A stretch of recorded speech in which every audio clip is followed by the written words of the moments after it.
And that's when I realized success is not just a work-life balance. It's more of a work-life passion purpose balance. I like that. If we do these four things, work, life is me, giving time to myself, giving time to family and friends and everything.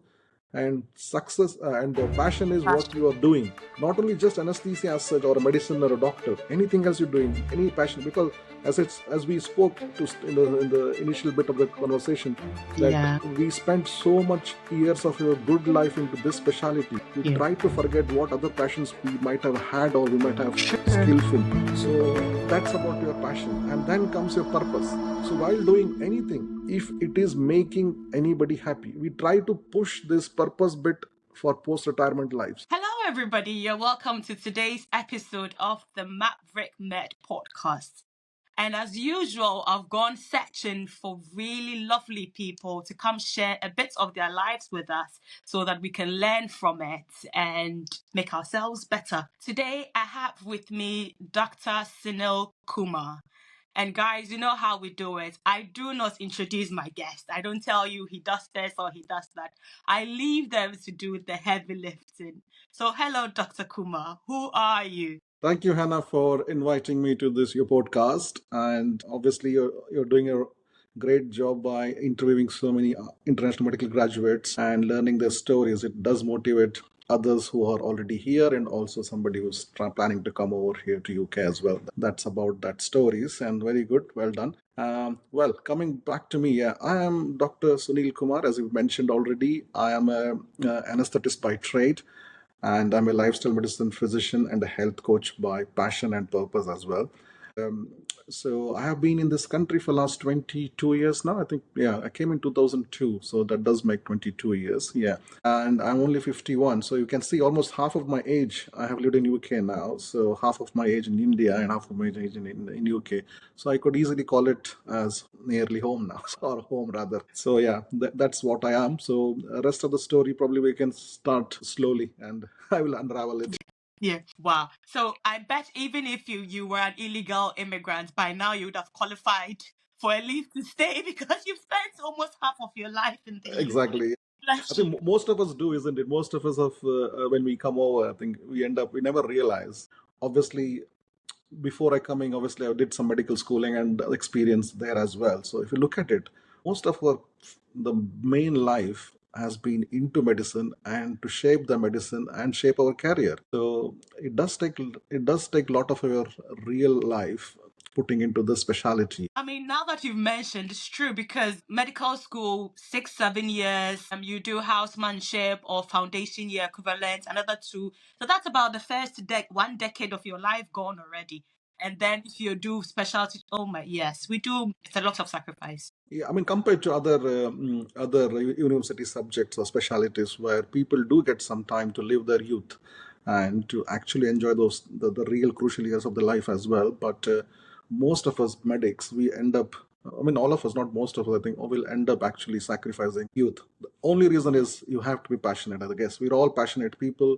We do love what we do. So that's the reason I think we still stick into the specialty and we have contributed our real core life into this as well.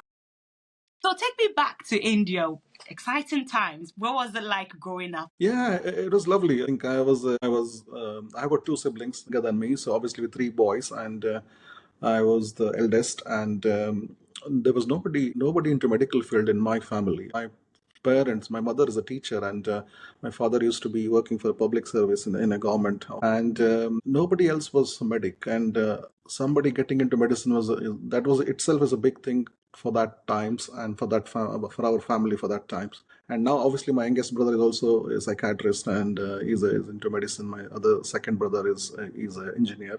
But yeah, growing up was good, and obviously we were taught in English medium schools because of British rule in India. So we all did that, and then obviously once we finished medical schooling, and then I thought, what next? Then I got interested into intensive care and anesthesia, and then I started doing some jobs in intensive care in India. While working in India, in Delhi, in Apollo Hospital, this was about 25 years ago, actually, yeah. And then I met so many doctors who had finished their training and attained their leadership positions and the experience enough in UK, who had come back to India to join this big corporate hospital, the Apollo Group. And looking at them, I felt that there is something different compared to the, obviously, everybody has got their own sets of good and bad, but obviously there was something different, the way they approached the patients, the way they looked at the bedside manners and everything else. And I thought, okay, I got fascinated with that as well. So I thought I should probably go and work in UK and go with the UK dream to achieve that and see what we can do. And that's how I got myself into coming to UK. Obviously, the main route was to do the PLAB exam, which most of us international medical graduates relate to it. And I did PLAB. And for PLAB 2, I came over to UK. And then obviously, once you finish your PLAB, you have to wait for your results. And after the results come out, you have to still look for any attachments so that you can get the references, so that you can apply for jobs. All that struggle which current IMGs do, we also had that time, obviously. And I did do that. And I did some attachments and then started off with a job in North Wales in intensive care. So it sounds like your path was clear to you in your mind what you wanted to do already, that you wanted to do something to do with anesthesia, things like that. Yeah, anesthesia was not in the back of the mind. It was more into intensive care. Okay. I was more into intensive care and critical care. That's what we call back home in India. It's called critical care, obviously. And so while I was working 3 years of critical care in Apollo, that made come into this big. Obviously, my first job was attachment was also in intensive care in North Wales, and then I started off with a job in intensive care. So tell me, was there any experience in your childhood or growing up that you think influenced your decision to say, I want to do intensive care? No, not during my childhood. Obviously, when we were doing a medical school, that was a fascinating specialty where everybody used to talk about critical care, intensive care.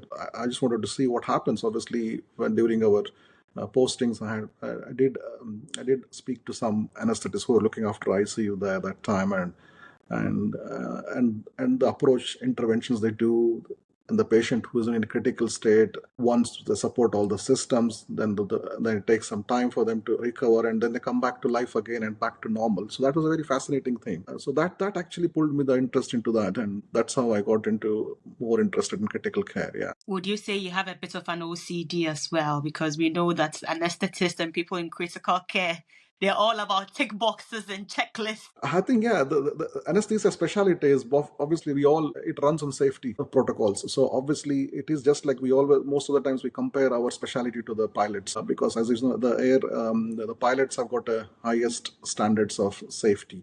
They have to, obviously, the aircraft industry, they have to follow that and they have to do that. Similarly, we also, when we put patients to sleep, we do think we are actually taking off the plane. And while taking off, you do so many controls, check controls, safety, path is fine, everything else fine. And so all those things we do. So that's the reason the tick box, the safety standards, we have to maintain. We have to be a little bit obsessive about that. More than obsessive, it becomes a second nature once we get trained. And then obviously the rest of the time when patient is actually on the operating table, it is considered as your aeroplane in the cruising. So that's okay. There you can put on obviously an autopilot as well, and still you can monitor things and do things, keep an eye on everything. Obviously, we do that. And then waking up the patient after surgery is landing again. So we have to go through a checklist. We have to be very safe, how we land them, how we extubate them, and obviously I think you got some experience being on the other side of intensive care. You might realize what I'm saying and why we do this.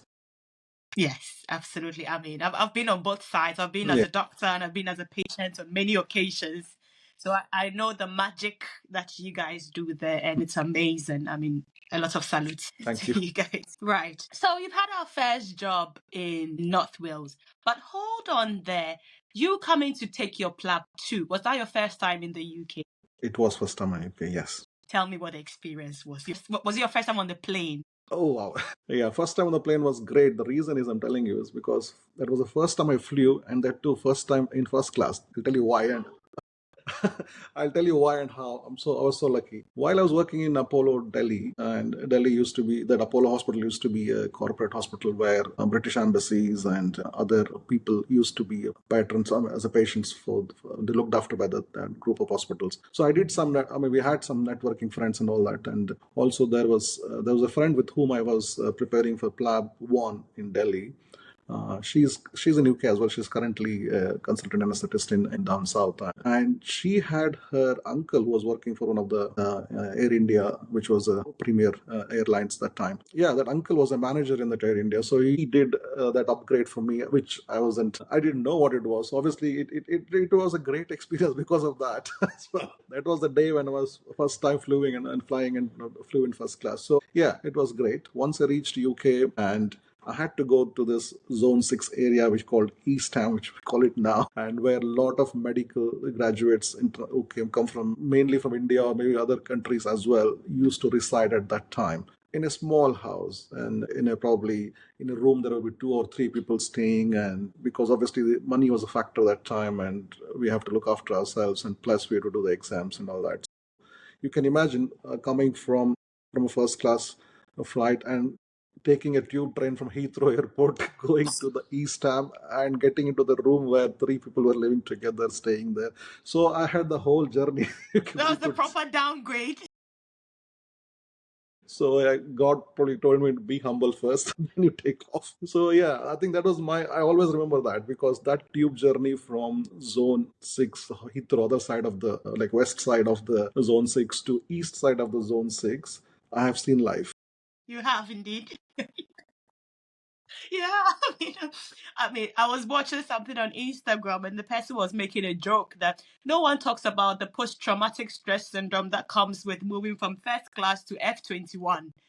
So yeah, Looking for your seat number, and yours was even worse. From coming from the luxury plush flight to sharing a room with people in Eastland. Oh, bless you. I remember I was wearing a suit as well. So at every stop, my coat came off, tie came off. By the time I reached East Ham, I was completely normal.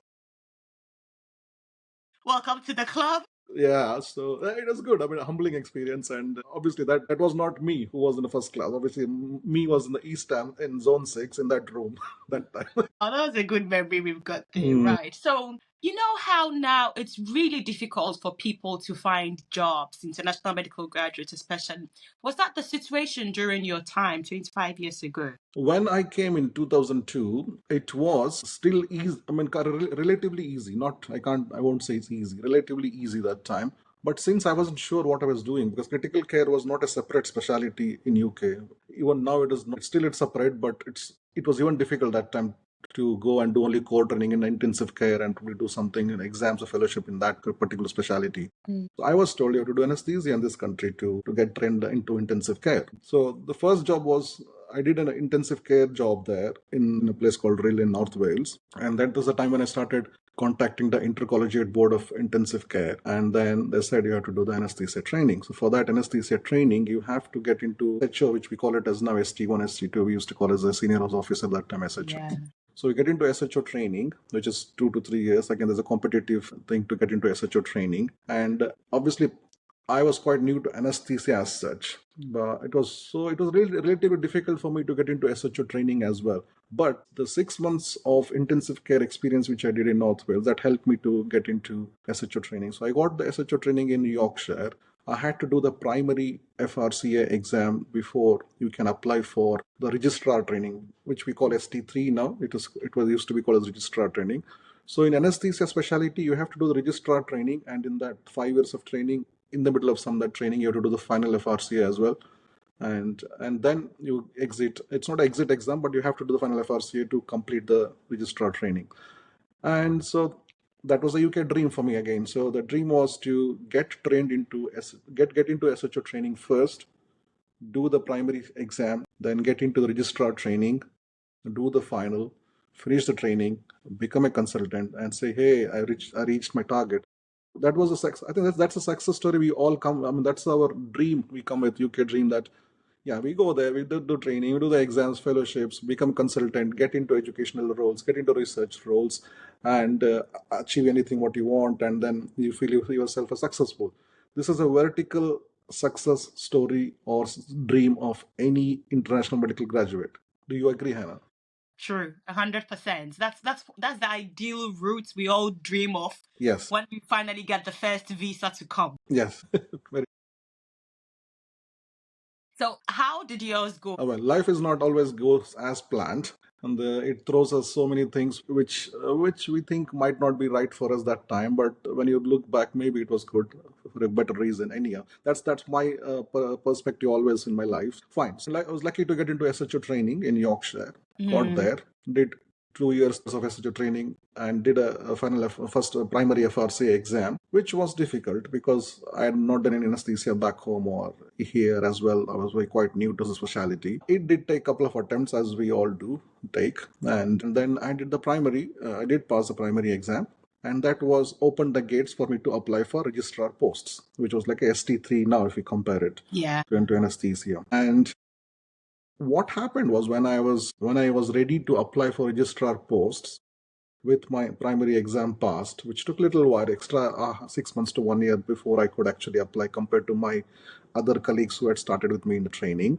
And so most of them who went before me, 6 months to a year before me, they got into this registrar post relatively easy. And then when I was ready to apply, the visa rules changed in this country, which was a big blow to a lot of international medical graduates. It was a big blow. It was modernizing medical careers, it was called. And what it meant was they wanted to give priority to the local graduates first when you shortlist and get interviewed for the post, for training, registrar training post, and followed by the European graduates, then any IMGs.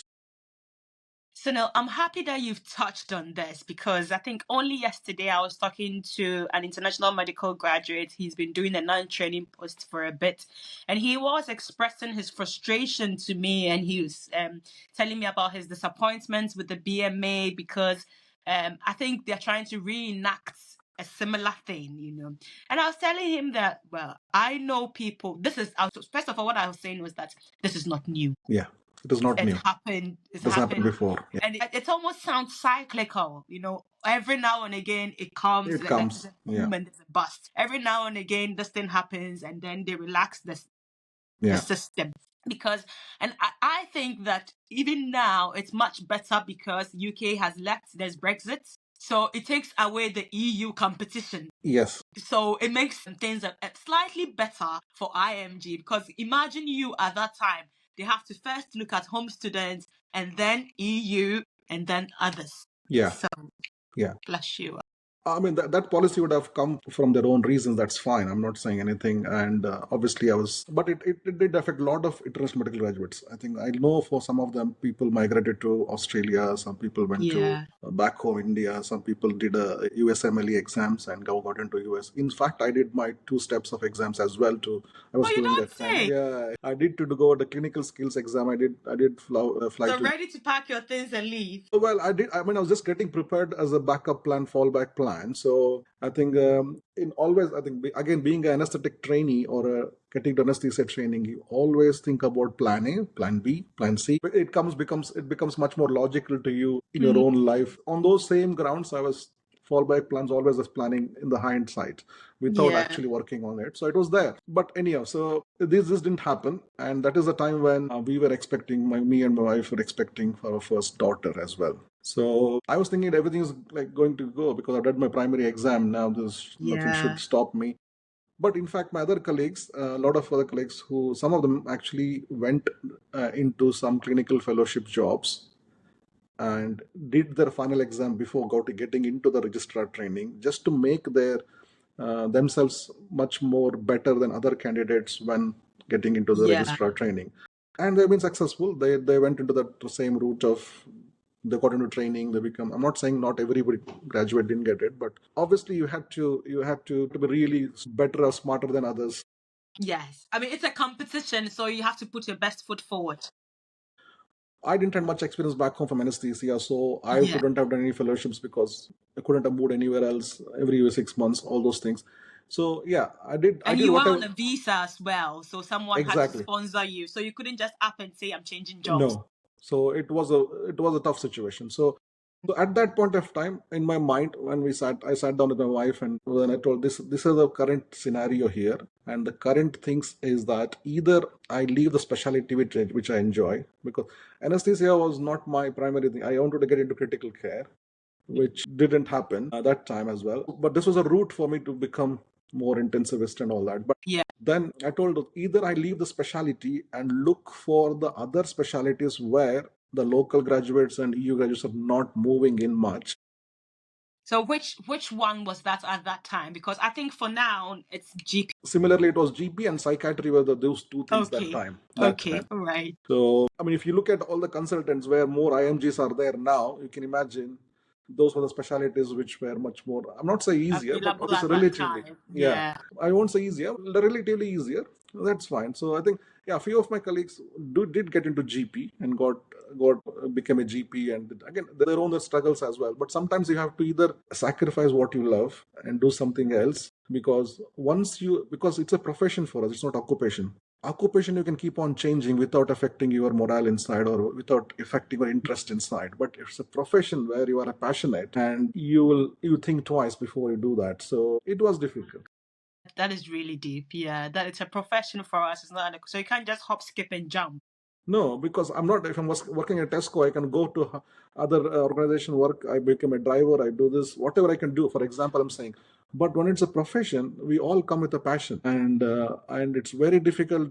A lot of people who leave the profession, it is a big, difficult decision for them. I really admire their courage and their analytic mind to see what is best for them. And it would have taken them a lot of time and a lot of courage to do that. I can understand, I respect that as well. So similarly, I was in that scenario where either I leave the specialty anesthesia, get into something else, which I was not able to make up my mind, or altogether leave the country, go somewhere else. Yeah. Again, we don't know. It's better to probably stay where you are with known problems rather than going somewhere else, which you think When it's you're greener. known, Which you think sometimes it's the greener. devil you know is better than the angel you don't know. Exactly. Yeah. That's what they say, isn't it? Yeah. It's a known enemy is better than a new friend. Something like that. But I'm not saying it's enemy, but the system, we knew what were the problems. At least we I'm knew with where you. to navigate And you into. had a new baby coming. Coming as well. So it actually puts spanners on us that, okay, it's a little difficult because I can't go and, if I was alone, I wasn't married or Yeah. even I was not expecting child that time, only husband and wife, probably would have moved to America or moved to Australia. Yeah. In fact, I did some interviews in Australia online as well that time. Yeah. I was offered 3 years of critical care training in Adelaide. Wow. But again, we had to weigh the things out. I mean, look at the sacrifices the parents have to make. Yeah, because see, I always tell children, when if you tell children we made this sacrifice, they'll say it was not our call. That's true. It was my call coming to UK. I won't blame anybody, not my parents, not my children, not my family. It was my True. call to come to UK with a mindset that this is my dream. I'll achieve this. I'll become successful. I'll live a lovely life and I'll give a good life to my family. Okay, this is what we all IMGs plan to do. So it was my responsibility. Nobody pushed me to go to UK. I like your level of accountability, because it would have been very easy. Well, me looking at, I'm thinking like an African parent. Yeah, You just want to guilt your child and say, look at the sacrifice I made for you, But we do. At times we do tell them like this, but obviously when I don't know what responses usually I get, but normally they are quite sympathetic. But at the end of the day, I always tell them, okay, it was my dream. It was my dream, and the dream might not have materialized to the extent we wanted it to. But anything which we couldn't achieve, I won't blame to anybody else. Maybe I was not adequate enough that point of the time to match that standards. The bias, the policies, the governments, everything is different. They all come. They are not in our control because I mean, same time, the same year, there would be other international medical graduates who did that training, who did become consultants. So you know what I mean. Let me take you back a little. Yeah. What was your first day at work like? Working in anesthesia. Did you have support or were you Yeah, just... definitely. There was a good support. In my SHO training, there was a great support. There was a great... Obviously, the senior colleagues in SHO training or registrars who were above me, some of them were IMGs, some of them were local grads and Europeans, everybody. So some people who could relate from where I'm coming, so I could gather that. But most of our IMGs were anesthesia specialty was such that they were already experienced in their own country before they came here. So it was easier for most of them. I was one of the few where the UK has taught me two things. One is giving anesthesia, one is driving. These two things I didn't learn in India as I thought. Well, in a way, it's good because you didn't come with bad habits. Exactly. So you were fresh and you could be taught. Yeah, so I'm thankful for that because I learned this. I can't survive anywhere else with these two skills. This has to be in these same circumstances. I can do this. So this is what happened. So yeah. So first day of anesthesia was little challenging to navigate and think like an anesthetist. And for anesthetizing for a surgery is different from looking after a patient in ICU.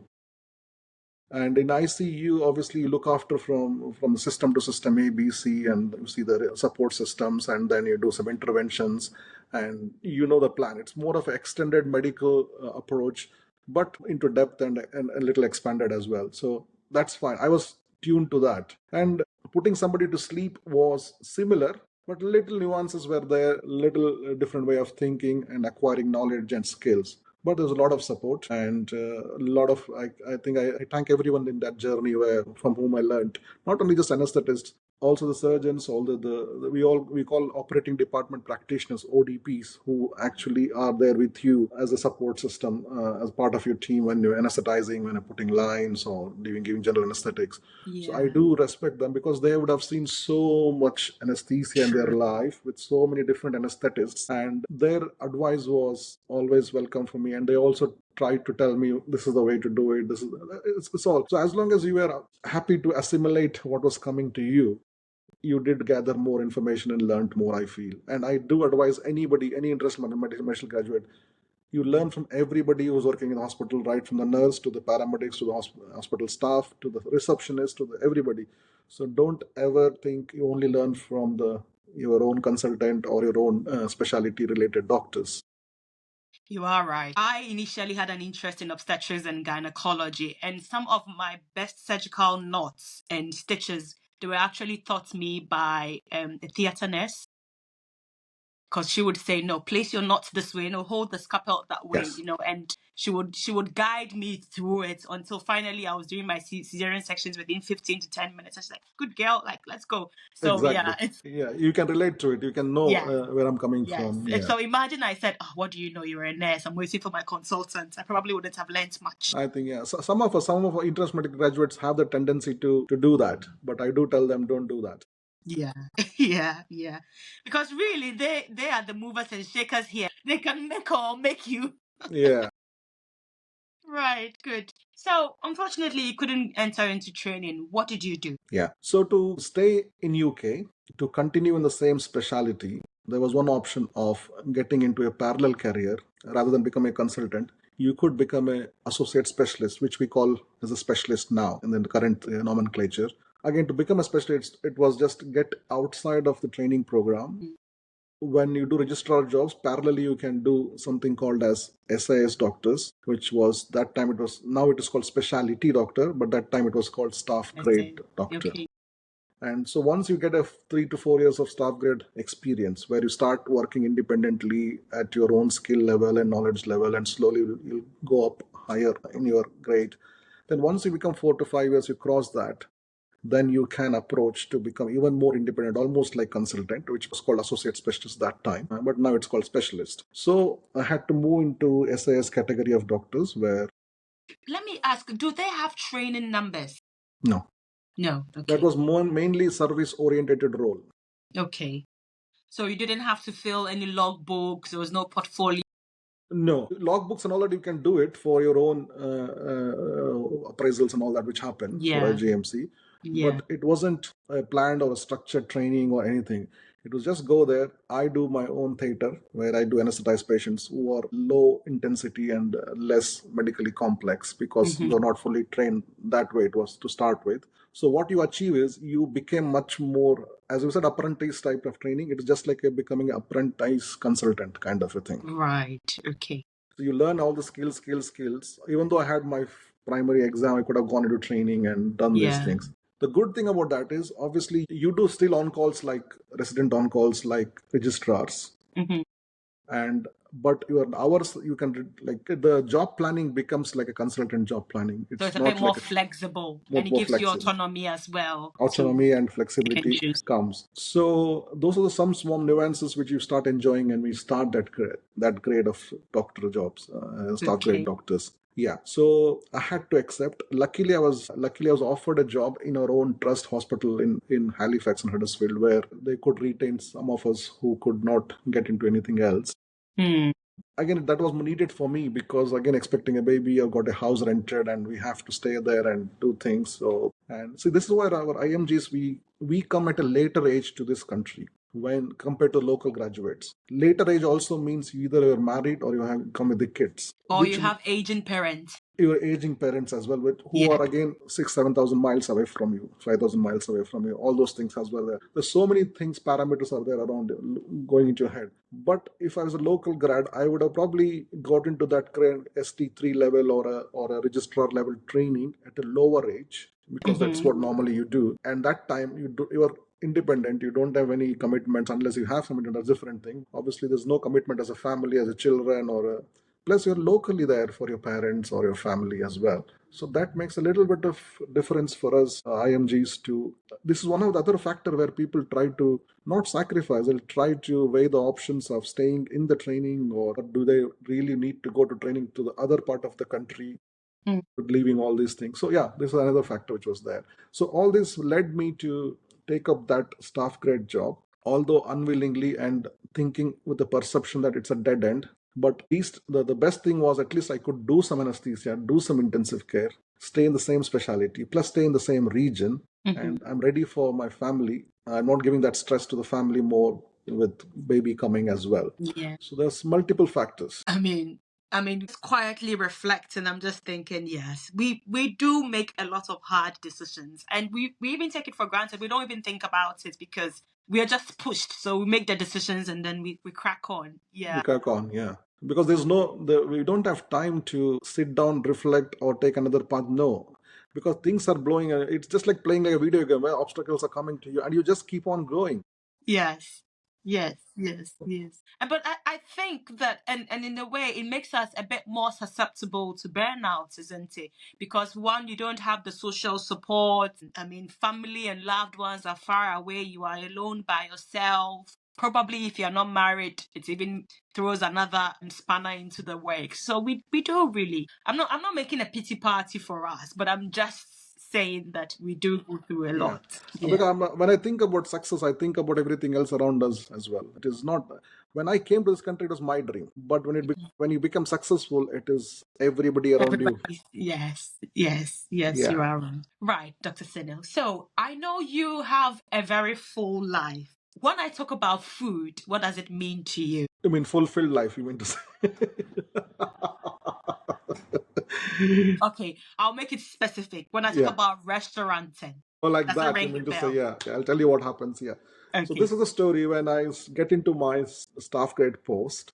So my aim is, I'm enjoying the specialty, I'm enjoying the area, I'm staying here, fine. 4 years down the lane, I'll try to finish my final FRCA, final fellowship.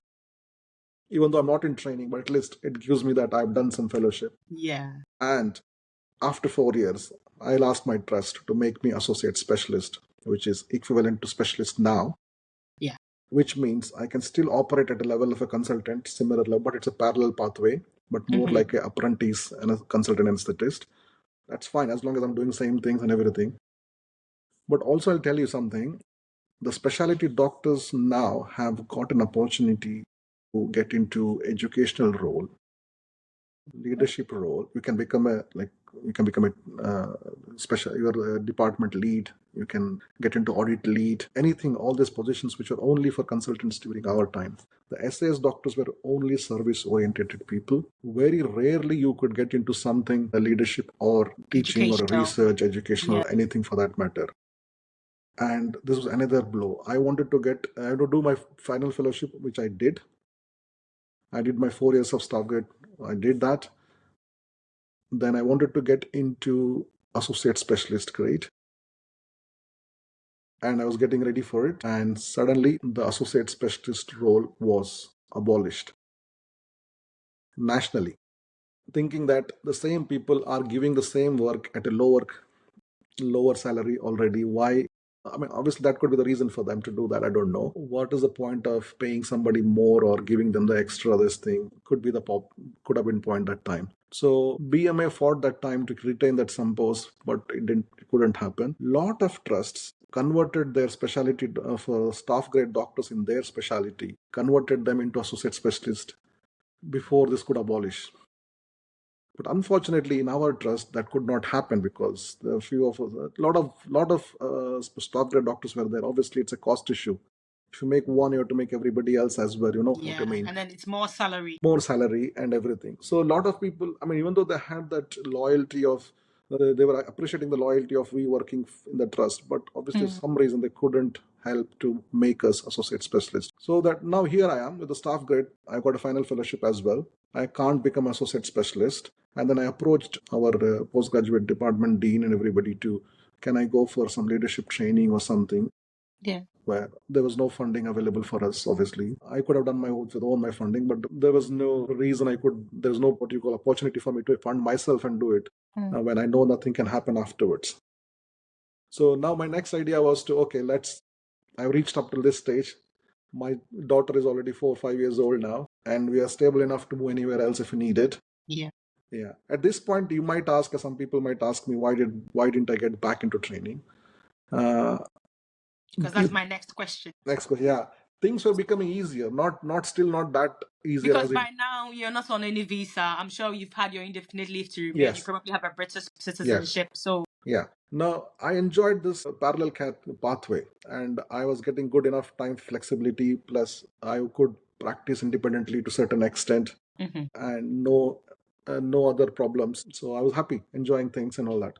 So yeah, if I went into training, that meant for me to where I have to apply for training again. I have and I had bought a house by that time as well because you again the yeah, same problem is that so then you have to leave the region somewhere where you get interviewed, you get a post, then you finish training for 4 or 5 years, and it was again moving places from that 1 year everywhere. yeah. This is what I'm saying. This is where the thing comes. More earlier you are and your training, it's better for you than True. when you plan to do it later. Having said that, some people have done it. Obviously, they had that courage to Yeah, leave the but family. it'll come at a cost anyway. It'll come at a Family cost. Yeah, life, yeah, yeah. your personal health. Yes, Because exactly. at a certain age, you can't be active and running around doing No, on calls at night. more than it should be available for the family. If Yeah, I'm working, for example, a family is staying in my house, which I bought in Yorkshire, and I'm doing a training in London. If they need me immediately, how can I reach? What can I yeah, do? yeah. And it's difficult to leave, sell this house and go there. And this time my wife is a non-medic, and she wanted to get into, she's done an MBA back home, and she wanted to Right. do something else and do it. I won't be there for that if Yeah, things are yeah, moving around. And this is for me, but there are a lot of in IMGs where the couples are both are doctors, and it will be so difficult for us to plan at that time to get back into training and do things.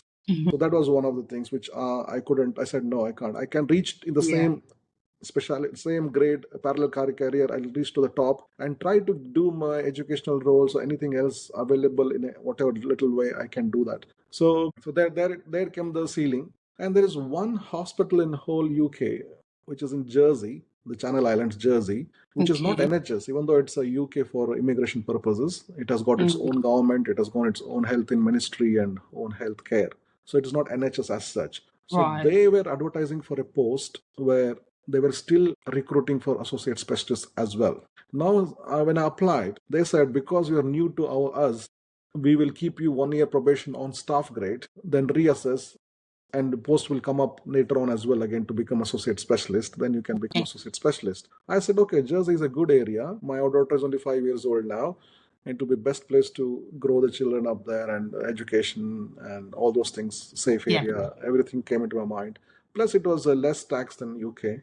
It was 20% tax there. Let's go and try, because that one move I could make, because that one move is I'm not moving everywhere else. Just yeah, move with the family, stay there and do things and all that. So went there, as my story. After 2 years, still no sign of becoming any associate specialist there, because they had few people in their line to whom to be make them. So obviously the more people were there, they get more priorities. I could see this is not going to happen. So far, I was thinking like any other international medical graduate, our success is a vertical ladder of success where we try to aim to become a consultant. That is our ultimate goal, we think, in life. And we all, after spending so many years until that time in UK, I'm only chasing one goal, is that become a consultant. become a consultant. That makes me powerful, that gives me success and all that. Nothing against consultants who have become done well done, but I'm telling you about my own dream here. I sat down and I was reading an article about uh, entrepreneurs and executives in the corporate industry, what success means to them.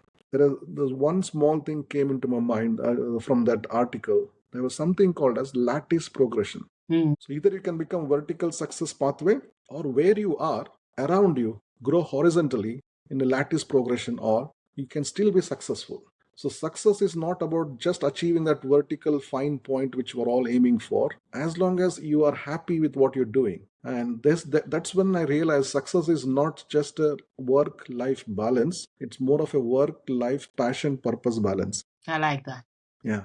So everything we do, if we do these four things: work, life is me giving time to myself, giving time to family and friends and everything, and success and the passion is what you are doing, not only just anesthesia as such or a medicine or a doctor, anything else you're doing, any passion. Because as we spoke to in the initial bit of the conversation, that we spent so much years of your good life into this specialty, we try to forget what other passions we might have had or we might have skillful. So that's about your passion. And then comes your purpose. So while doing anything, if it is making anybody happy, we try to push this purpose bit for post-retirement lives. But I do tell people, whomever I coach now, take purpose along with you at every stage of life. That keeps you grounded, it keeps you humble, that actually gives you more resilience to fight any problems which happen in your life. And that's what I realized there.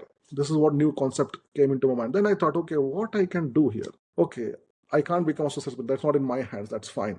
I have done my primary exam, I've done my final exam. I tried to get into educational roles or this thing which is not valid. That's fine. It is not under my control. Now, what is under my control? Now, what I can do here? So then there's a Indian community in Jersey. The Indian community, there were about 500 people together, about 150, 200 families, which makes it about 500. And they were living there for long, obviously. A lot of them work in the banking sector because it's Jersey, Channel Islands is a offshore banking hub. And a lot of people either come from IT or a banking background, and they do come It's our direct. own Swiss bank. Yeah, kind of. Well, so but it's more transparent. This is one of the transparent offshore banking areas. So it's much more reputable and relatable to so many people who do these things. And there's a sizable Indian community there. Even though the whole island is about 100,000 population, but there's a sizable community. And these people, they haven't actually seen the UK, most of them, because they come directly to Jersey from India to Jersey. From anywhere else. They directly come to Jersey. So they don't know what UK offers to, like, in terms of food, in terms of entertainment, for our own culture, for our own Indian diaspora. That was, they wouldn't have known. The only good thing was they're all a small community meeting each other, and that was good. That was a nice thing. So there is one cinema there, Cineworld Cinema, like the chain of cinemas. And obviously the two things which were missing for the Indian diaspora community, which I had experienced while I was in UK. One was the good food, the authentic Indian food. And second thing was watching Indian movies. And that is Bollywood. Bollywood movies. These two things are good for growing children as well, because they would relate to, they will see the culture, they see everything else. Even all the movies have been, they all subtitled in English. So people, our children who don't know languages, they still can pick up things from reading subtitles, but picking up the culture here, not about entertainment or the way India is. I think in India there's so many languages, as you know. I can speak few more languages than my own language, only because I was into a lot of Bollywood movies and other movies and everything. It does give you extra mileage when you know more languages as well. I mean, I know people who watch so many K series that they even end to speak Korean just because they keep watching it all the time. So yes, it does have an impact. I think, you learn culture, the other country's culture. You also learn how they speak, what they relate, how do they perceive the same thing differently. So I think, there is some, as long as you use this media, watching everything in a different way, it does help. It does. I mean, again, I remember I had a few colleagues when I was doing my master's who had come from China and other non-English speaking countries, and they used to watch the BBC News every day. And I thought, why do you want to watch BBC? And they're like, oh, I'm learning English. I said, oh, okay, all right, keep going. That's somebody advised us also when we were in East Ham, Zone 6, when we were doing exams. They told us, if you watch these, if you go to the Even if you go to this supermarkets and the coffee shops, try to have a conversation with them. So Yeah. you'll pick up the lingo, you will pick up the way you need to address. You pick up some words which you might know, but you might not know how they pronounce it. And True. all these things matter as a social intelligence. Again, this is again building up your social intelligence as well. So I think, yeah, we do try to do these things anyhow. So anyway, So coming you back to thought getting Cineworld to show a lot more of Bollywood would help with the Asian community and make the children there more culturally aware? yeah, the one thing, and for all the parents, obviously entertainment Yes. and social connection as well. You do meet people, so many people at the same time. Before movie or after movie, you go for a meal, drink, whatever. All Yeah. that will help. Plus, they're already tried. They already are tried to approach Cineworld to screen some Bollywood movies, and they had failed. What had happened, I don't know. I took up a mission. I said, okay, now I'm not progressing this way. So let me enjoy where I am, what I can do for the people. So what I did was I contacted the Cineworld headquarters in London. I set up a meeting, went and spoke to them. This is what the scenario is, and is there any way we can help? Obviously, it was not that cakewalk easy, but yeah, it did take few meetings and few people to arrange things. And As expected. as expected, It's yeah, England. it's England, so you have to go up one, like, okay, I can't do this. You go to this person, all Yeah. that happened. A That's lot of fine. paperwork involved. Yeah, and again, because I didn't give up. I said, okay, fine. You want me to go there? I'll go there. But yeah, I'll do something. Yeah. So it happened. Okay. Then they agreed to screen. What they told me was, obviously, the way the movie screening happens. If you don't know, I'm just telling for the viewers as well. Is that the Cineworld is it's a screen. Okay. What they do is they book a film. They call it a film booker in Cineworld or any other Odeon, anybody. They book a film through different distributors. The producer makes a movie, and the producer sells the movie to each region, and each region who buys that rights for that movie is called distributor. Okay. For example, if some distributor buys a movie for UK and he distributes to different screens in UK, nobody else can do this because he has bought a right The from rights the to it. producers. Who would have said I'll be learning about movie distribution from an anesthetist? But yes, okay. It's good Yeah, education. so yeah, now for this thing, obviously, like for Hollywood movies, there are studios like 20th Century Fox or all the studios who actually are distributors as well as producers. They screen movie at a corporate level. That's fine. For Bollywood movies, each movie was a different distributor. Unless there are some corporate movies which come under one same category, they do most of the Hindi language speaking, but other regional language, they got each different distributors. So what they told me was, we are happy to screen if distributors happy for you to distribute it there. Right. So did it mean you coordinating them from India, trying to get their license and then? Yeah. So I spoke to distributors, Cineworld, brought them together and got the Cineworld in Jersey to say that we have spoken here. Can you please liaise and do this thing? Wasn't easy. It happened. And so I think, yeah, that was the first movie was screened that time when I was there. And since then, maybe more than 200 movies have been screened. They're still coming without me getting involved now. They keep coming and going. But it's a profit-making model. If the people don't watch, not too many people go and turn up for the movies, then it might stop becoming a screen. That is, I can't help there. But as long as if the community wants to keep it going, the community should At least you've initiated it. Yes, initiated it. And you can't believe the amount of happiness I got with that first screening. I don't know whether that happiness I would have got probably once I become a consultant. I don't know. Your heart was full, I'm sure. Yeah, art was so.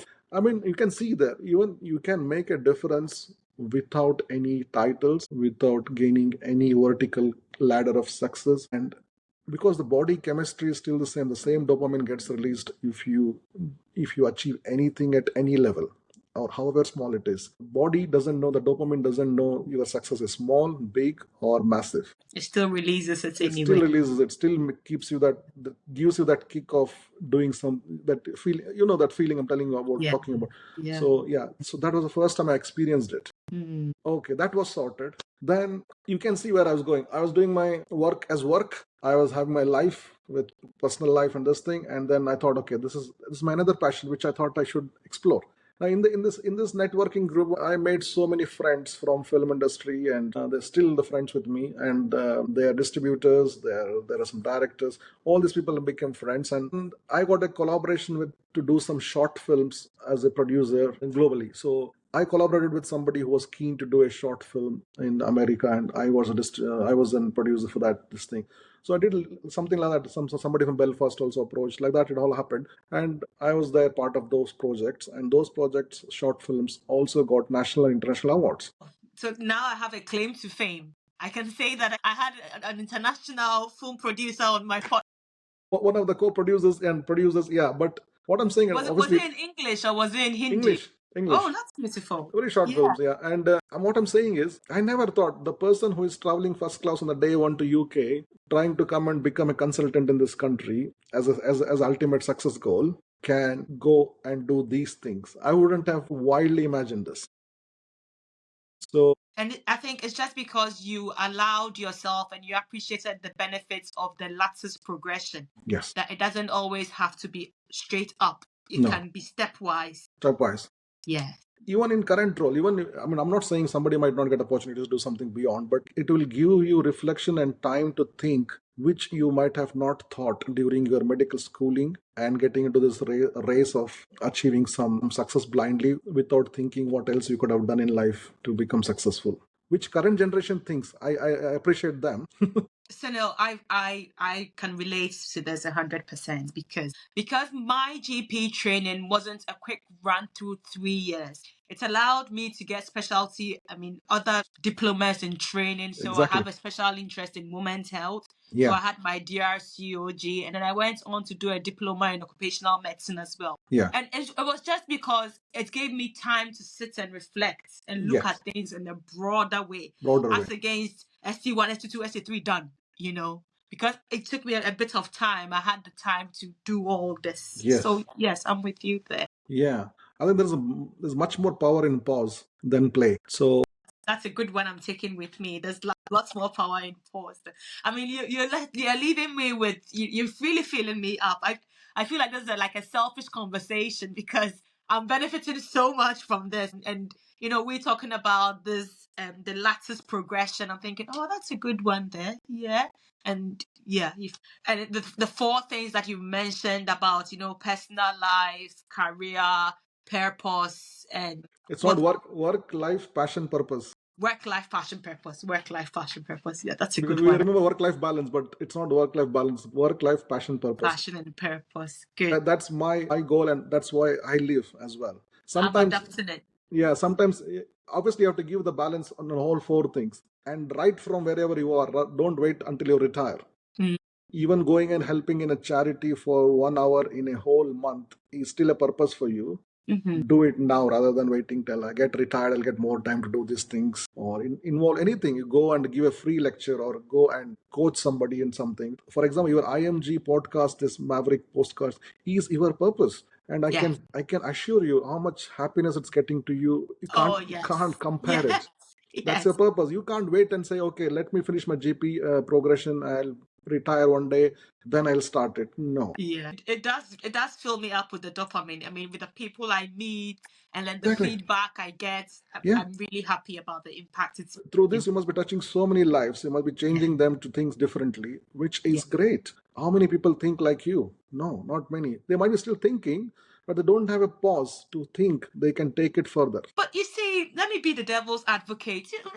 The UK life, it's a rat race. The tax man is up to you. You're really struggling to juggle family life and all that. So what advice would you give us? How will you practically be able to do this? Okay. Work, life, passion, purpose, yeah. You do yearly appraisals for your work? Mm-hmm. How much time do you take to prepare for it? Oh, I do it in bits, so I don't have to, whenever I think about something, I put it in, I have a portfolio, so I just put it there, and then it just accumulates in the end. Yeah, same thing. Appraise your life on these 4 parameters at least once in a month. Yeah. Sit with yourself for 1 hour and audit it first and appraise it every year. Audit every month, appraise it every year. Is it difficult to do this? No. Any rat race, you can still take 1 hour out in a month. Sunil, you must come back. You must you must come back because this is really good. Because we're just about to dive into life coaching Yes. and lifestyle medicine. But it looks like we've spent a lot of our time already on talking about career and everything. So let's go on and then we'll try and tie a knot here. Yeah. And then you have to promise us that you'll come back. I will. I will. Oh, thank you. So that we can talk more about these practical things, Yes. because we really want to, but we don't know how. That's my second part of my. I will come back for some of that one anyhow. So let me finish this journey here. So Yeah. yeah. So that was done. The movie thing was done, and then obviously the second part which was missing in Jersey was the good food, the authentic Indian food. Mm.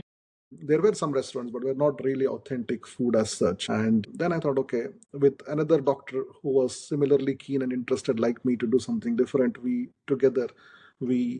planned, okay, let's do something on this. So we did open an Indian restaurant there, authentic Indian restaurant, which that was a time when I was expecting second baby. My wife, and she was busy with her own pregnancy, everything else. So it was not a selfish purpose. I wanted food for myself, so I thought, okay, let's do something. I was a very big foodie. I was 26 to 28 kilos heavier than this, what you can see me now. Wow. I was completely foodie. Anybody, if you ask me about me before, I was complete. So you can imagine that was my passion that time, food. Like food as well. Anybody who knows We all like. and I'm an Indian food buff. Exactly. And this particular restaurant was next to the hospital building. So I actually took my lunch breaks in my own restaurant. And so I was putting on weight. You were living the life. That's why I was creating things which were needed that time for myself and for the community and for everything. It did. We did so well. I think got a chef from India. I got from Delhi, and I got some manager from Goa in India, and some local staffing and everything. It was really going well, and well, it was too good. And then it went on the TripAdvisor rating in the first 10 restaurants to start with. Then it became number one at some point of time, and it did really well. We achieved things there. Oh, you were telling me that about the Commonwealth meeting. Yes, I was coming back to that. Yes, there was a Commonwealth countries meeting was happening in Jersey. Mm-hmm. Our Speaker of Parliament at that time, Mrs. Sumitra Mahajan, she was called. Mm. She visited for that meeting. She was staying in a Radisson hotel there in this thing. They stayed for 3 days, I think, for the meeting. Obviously, somebody from Radisson mentioned to them about this restaurant, and they contacted us. Obviously, she had a big entourage from Indian Embassy from London, as well as her own ministry people herself, and they said she would like to have khichdi, which we call khichdi is nothing but a lentil and rice mix, which is made like a porridge, like lentil, like an Indian spicy porridge kind of, you can say. Yeah. And she likes that food, and it was not there anywhere. Obviously, she wasn't there, and she was missing that. And she said, "Can it be done?" Then I spoke to my chef. Yes, it can be done. Definitely, please come, madam, and all that. And so they came. The whole entourage came. She came once. We thought she won't come again, but all 3 days she was there. Oh, nice. And one of the evening dinners, she was there is a lieutenant governor for Jersey, like just. Mm-hmm. He invited her for dinner. Obviously, she went there as a mark of respect. She never ate there anything. She And then came when she back to. finished, She came back it's to like rest. when someone invites you for sushi, you come home and you eat properly. So she came back for that night as well, and I told chef whatever she wants. Obviously, is you just prepare. It's nothing about menu or anything here. Yeah. So that was another great achievement for me, that through this I could feed a speaker of our parliament in my restaurant. It's a huge thing for me. Yeah. So that was about the restaurant. Then I had to move back to UK mainland. The reason I'll tell you why, because everything was going smooth and everything. I lost my dad at age of 64 while I was in Jersey. He had a sudden death. He was quite fit man, fitter than me, and he was quite into yoga and everything else. He's well looked after himself. I don't know. Still, till today, we don't know what happened because he just collapsed. Obviously, that was a big shock to me. It took me 24 hours to reach home to India From Jersey. from Jersey. Reason is because Jersey you have to fly to London, and from London you have to take a flight to India, and even from UK, you end up taking direct flight takes about 8 to 10 hours, but the other ones stopping and all that, it takes about 14, 15 hours. So going from Jersey, in Jersey, what happens late night after 8 o'clock, 9 o'clock, the flights stop. They don't fly anything to mainland. Because it's a small island, isn't Small it? island, yeah. Yeah. So I had to wait. The news I got was middle of the night. I had to wait till the next morning to reach London, then going. So 24 hours I was in my journey transit. of grief to reach home, to see my father at his last instant, to pay that homage. And those 24 hours changed me. I said, what I'm doing here? If I can't reach to my father in the time I needed, what is the point of all this success which we achieved? That hit me very badly. I was thinking guilty of myself. What is the point of dreaming myself coming to other country, not being there when it was really needed? Since it was sudden, I didn't even know this could happen. We had actually came back from India a week before that. Oh, bless you. Yeah. So that whole 24 hours journey, I was cursing myself. I was feeling guilty, all these things. So first thing, when I came back, I thought we should move to mainland where I should be able to reach home as quickly as possible. Was your mom still in India? Mom's still in India. My brother is there. My other family is there. But it is about me. And obviously I needed to visit her quite frequently as well. Yeah, because she's alone now. And now I already had 2 children now. So I got the second girl as well. So I was thinking now that 2 families I need to think now. For my own dream of coming here, I am putting everybody into trouble here. And now for this, again, for my own selfish reasons to stay with my mom, I'm putting this family into trouble to go back, to take them back to India. Like forever, I mean to say. Yeah. I was in double mind again. So then I thought, okay, best of the best things is I will leave this job, leave Jersey, we'll move to mainland. At least we give that for this family, for this children, we thought we'll give a better education, better life of UK life. We can stay there, do this. And for me to keep visiting my mom, it's easier for me to stay I live in Manchester now, even now. It's 10 minutes away from the airport. And it doesn't make sense, but it does give that this thing to me. Peace of mind. Peace of mind. Yeah. And there are about 20-25 flights every day goes to India. So that is fine. Right. Yeah. Okay. So which box is mom ticking? Is she passion or is it life? It's life. It's life, isn't it? It's life. Mom is life. Yeah, because if you look at these 4 parameters, in life, you end up spending more time to one of these at times. Sometimes you work hard to get those achievements you want in the work. Sometimes you put more time into family because they needed that time, which comes as your life. Yeah. Sometimes you put more time into passion. Like as more you progress, more you're happy with everything else in your life. You put for passion, put for purpose. So in whole life, throughout your life, you should have little bit walkover in all 4 stages to keep assessing yourself where this next month is going to take time or put time into it. So when I moved back, obviously I sold the restaurant there and all those things which I was enjoying there, that's all staying. And we moved back. We wanted to move back to Manchester without any job. I said, first we'll decide the place. That's Manchester. And decide the area in Manchester where secondary schools are better as well for children. Because that is the reason. Ultimate goal is to keep this family happy or to give the best life, best education. To keep my other mom or other family happy, I need to be near the airport, near Manchester to go around and come if needed. And so I had to balance it again. I mean, obviously for the reasons I'm thinking, it was the best for me to move completely back to India. Maybe if I was the only son, I would have done that. But obviously there were 2 more brothers with my mother and all that. That helped me to pause and reflect and see what is the best I can do. Alternatively, would mom moving to England being an option? Or you don't think she when I kept going and coming, she kept on coming and going. That's fine. That's not happening. But again, she has got only 2 sons in India. So this UK rules and government will not allow you to get your parents here, which is another story of all of IMGs. Where they're the only children, they want to bring the parents here and to keep with them. We can't do that.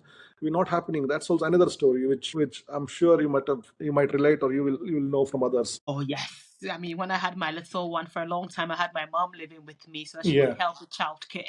Yeah. So more than child. People think we just bring family for childcare and all. It's not. It is. I think we are in a different culture. Their presence gives us strength, the inner strength, and to do better, to contribute better to NHS as well. If we got our parents here. True. Yeah. So Absolutely. Because we can only give up our best when we know that our children are safe, isn't Exactly. it? And that there's Exactly. that support, that cushion for us. When your life is taken stabilized, you will give Yes. more time to work. Absolutely, If yes. his life So, is not so just like my stabilized, mantra, dead men don't work. And yeah, death is not just physical death, yeah, psychological, yeah, spiritual, financial. You need to be alive in all these areas to be able to give off your work, your definitely, best at work. yeah, So yes, I'm with you.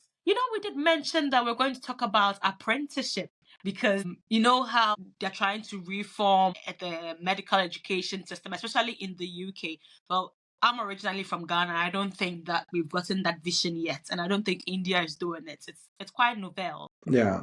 that England is starting. What do you think about it? Again, because we don't have experience, we haven't seen it anywhere happening in our own countries or never heard anywhere else. But if you had to picture it, how do you think it's going to be like? You have to be really, really passionate to get into that kind of training. If somebody comes and treats as occupation, it will kick back. How do you mean? Because somebody thinks, okay, I get this training like this, go and have a job, get salary, live life happily. That's occupation. That in engineering it happens where somebody becomes an engineer, like a bachelor or engineering or a master's, and there is something called as this thing, what you're saying, the apprenticeship training to become to just learn the skills and technicalities and still serve as some assistant to engineer or something like that. But you can't become an engineer with that unless. I mean, it happens in other trades, isn't it? Like the plumber, the tiler, they go through it. And technically, medicine is like an apprenticeship. Yeah, So, it can. It so is good. these ones have the advantage of getting paid from day one, as against us spending 6 years of no pay until finally. Again, that is not fair. We can say that. But apprenticeship training has to be for passionate people who are involved technically to do that jobs. And how can you show the passion in medical graduates who wants to, before becoming a medical graduate? How will you show that passion? It is probably they're picking up somebody who has done a lot of nursing or a lot of other caregiving work where they've been very passionate with the work. They know most of it already. It is just upskilling themselves to become like a doctor. That's fine as long as we keep that passion going and it whatever. But it's just straight from A level. I think it will be difficult, isn't it? I hope they, yeah, okay. We all know, like a lot of our, when we did our medical schooling, there will be few students who come and leave after a year, after 2 years or 3 years. They can't cope. That's about normal I'm talking about. Apprentice will be even more robustic, isn't it? Exhaustive as well. I don't know that anybody is picking up somebody straight away will be of any benefit. I still don't have an idea how exactly it's going to be like, but I thought it was a good conversation for us to just think about how it's going to be. Dr. Kumar, it has been amazing having you, but I'm particularly excited that you're going to come back. So what would you leave us as your closing words to the international medical graduates community until we see you again? Well, I'll tell them that think like a video game where you're actually going forward and don't give up. You always have something to lean on and become successful. Look around vertically as well as horizontally around you where you can do, because you still get the dopamine hit by doing things other than really concentrating only on vertical success. I'm sure a lot of you came with the dream of becoming a consultant here or researcher or educationist. This parallel pathway has got opportunities now, because which I'm going to talk to you about this probably in second half. Once I moved to Manchester, what happened after that, we'll talk in second podcast. That will give you more insight of which other things you can do. So this parallel pathway of becoming specialty doctor and a specialist has got equal opportunities now. Like this thing, you can actually become a college tutor, you can become an examiner, you can become anything now. Just like consultants, you can become a lead of the specialty, you can do anything. The only thing is the GMC will not recognize you as a consultant. You're not in a specialist register. So that's okay. But as long as you're enjoying the specialty, you're enjoying the things which bring to specialty, you might be happy. You might be a specialty. You want to keen to teach them this specialty to medical students or to foundation doctors. You can still do it with the parallel pathways. So always keep your eyes open for vertical approaches and also for horizontal approaches. Whichever comes your way, do it. There are some things in life which you can't control, so there is no point thinking about them or discussing. Whatever time we discuss about policies, about visa rule changes or anything, it's not going to make any difference because it won't change. And what you can change is your route.